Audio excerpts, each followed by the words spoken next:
Besok kami akan membawa massa yang lebih banyak, Bapak Ibu Saudara sekalian. Karena hati kami sudah tersakiti oleh Bapak Rocky Gerung yang menyatakan Bapak Presiden kita itu tidak layak, itu tidak benar, Bapak Ibu Saudara sekalian. Tangkap Rocky Gerung hidup atau mati. Rakyat Kaltim dan suku Dayak marah besar buru Sidungu hina Jokowi dan IKN. Bumi Borneo haram diinjak Gerung.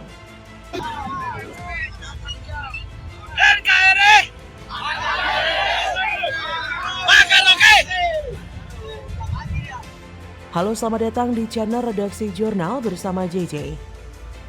Seperti dilansir dari laman liputan6.com, gelombang aksi pengecaman atas dugaan penghinaan Presiden RI Joko Widodo yang dilakukan oleh seorang filsuf, akademisi, serta intelektual publik Indonesia, Rocky Gerung, juga terjadi di Kalimantan Timur. Perkataan Rocky Gerung menjadi kontroversi karena ucapannya yang dianggap sebagian pihak tidak mendukung kebijakan serta dianggap sebagai bentuk provokasi terhadap pembangunan ibu kota negara IKN Nusantara di wilayah Kaltim yang saat ini sedang berjalan. Dalam ucapannya tersebut, Rocky juga mengatakan bahwa pemerintah pusat hanya memikirkan dirinya sendiri dan menawarkan IKN kepada investor untuk pembangunan, namun tidak memikirkan nasib masyarakat. Ucapan itu dilontarkan dalam konsolidasi akbar Aliansi Aksi Sejuta Buruh di Bekasi yang direkam dan diunggah di kanal YouTube SPSI.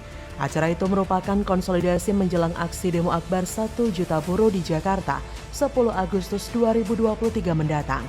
Gelombang aksi damai di Balikpapan sendiri juga dilakukan sejumlah organisasi masyarakat kedaerahan, yaitu Gepak Kuning Kaltim Utara, LPADKT, dan Bermuda menggelar aksi damai di BSCC Dom Balikpapan yang dilanjutkan menuju Polda Kaltim untuk membuat laporan Selasa 1 Agustus 2023. Dalam aksi itu, massa membawa spanduk besar berwarna kuning yang bertuliskan Tangkap Rocky Gerung. Dalam aksi itu, massa juga membakar 6 buah ban.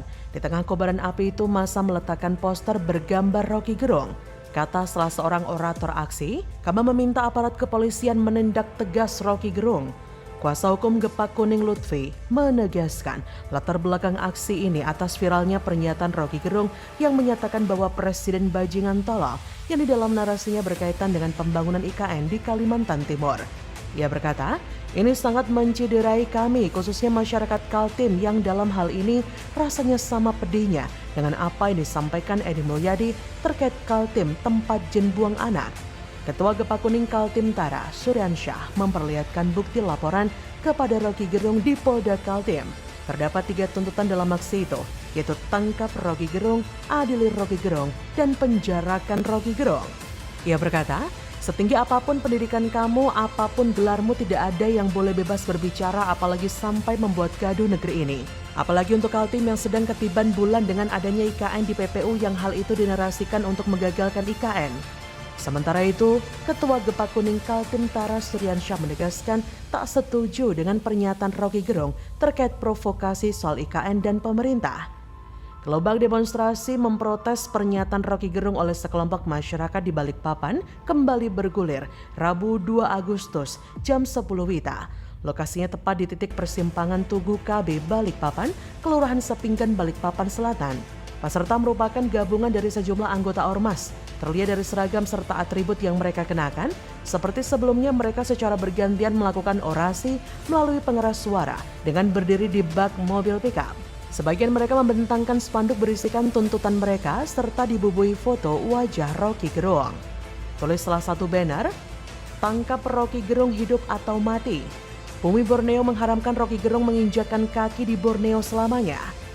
Di tengah orasi berlangsung, mereka sembari membakar 2 buah ban bekas dan praktis, asap pekat kehitaman membubung ke udara.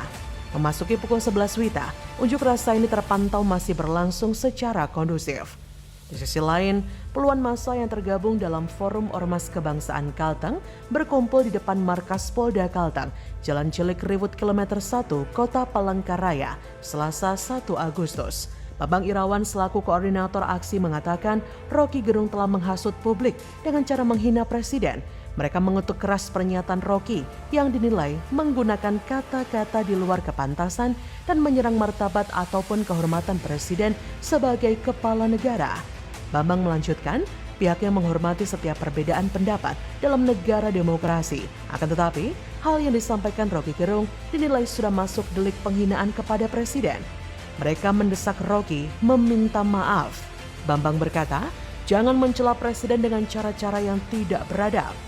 Bambang melanjutkan pihaknya akan menyiapkan gugatan terhadap Roky atas berbagai pernyataan yang dinilai sembarangan.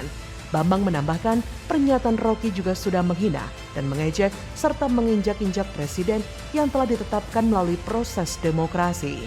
Ia berkata, itu sudah menginjak harkat dan martabat Indonesia, juga menginjak nurani orang Kalimantan, terlebih terkait IKN. Makanya kami minta kepolisian juga bertindak, tangkap, penjarakan, dan adili. Kami juga akan menuntut secara adat, pokoknya wajib dihukum.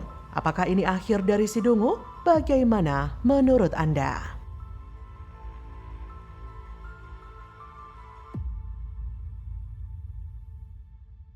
Saya akan bekerja keras untuk beliau kembali. Insya Allah kalau saya presiden, saya jemput beliau ke sana.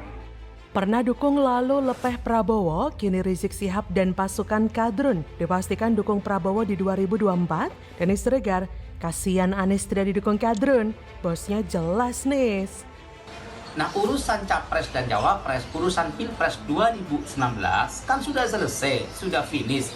Maka urusan kami dengan Pak Prabowo, dukungan kami terhadap Pak Prabowo ya sudah selesai. Halo, selamat datang di channel Redaksi Jurnal bersama JJ.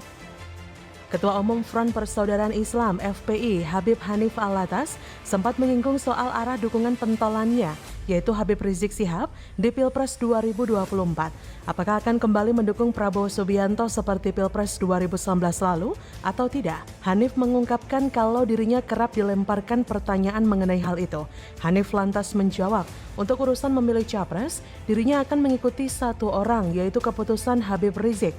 Menurutnya, itu sama saja seperti sedang sholat berjamaah di mana makmum tidak boleh mendahului imam. Dirinya tidak menerangkan kemana arah dukungan dari Habib Rizik di 2024. Menurutnya, Habib Rizik saat ini masih memikirkan arah yang dianggapnya tepat. Hanif hanya memastikan kalau FPI akan mengikuti keputusan yang bakal diambil Habib Rizik nantinya. Jika tanggapannya sudah begini, bisa jadi FPI atau PA212 akan mendukung orang yang pasti, yang memiliki cuan yang banyak dan bisa memberikan setoran dana yang melimpah.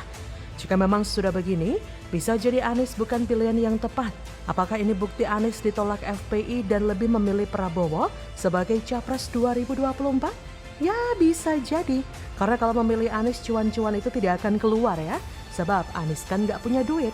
Bahkan pegiat media sosial Denny Siregar juga memprediksi hal yang sama.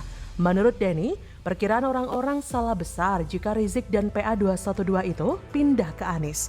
Menurut Denny Siregar, mereka tetap ada di tuan yang sama, cuma disuruh tiarap sebentar karena nanti akan membongkar topeng baik yang sedang diperankannya.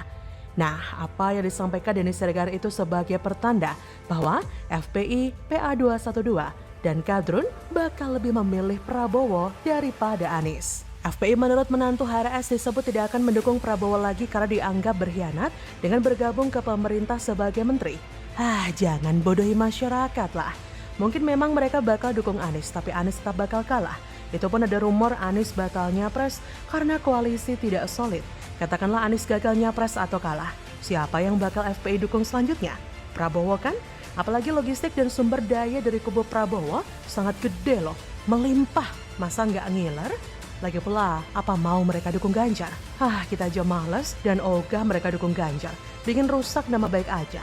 Lagian turun ke jalan memangnya gratis. Nggak usah belagak jadi sukarelawan tanpa dapat imbalan. Nggak ada imbalan, bodoh lah turun ke jalan dan teriak-teriak di bawah terik matahari. Demo atau aksi apapun pasti butuh logistik. Semua itu berkaitan dengan uang. Tak ada uang, tak ada demo. Kalaupun ada demo, jumlahnya secuil. Yang hadir cuma beberapa menit lalu bubar. Habib Rizik merupakan salah satu tokoh sentral yang mendukung Prabowo di Pilpres 2019 lalu. Bibip mampu menggerakkan massa yang sangat besar di 212 untuk mendongkrak suara Prabowo. Bukan tidak mungkin Rizik dan kawan-kawan tidak akan mendukung siapapun di Pilpres 2024 nanti. Apalagi Bibip kan baru bebas murni setelah 10 Juni 2024 nanti. Harapan masyarakat termasuk saya Pilpres 2024 tidak sampai setegang sepanas sebagaimana Pilpres 2019. Pesta demokrasi memilih pemimpin bisa berjalan lebih adem dan menghasilkan pemimpin yang terbaik. Jadi bagaimana menurut Anda?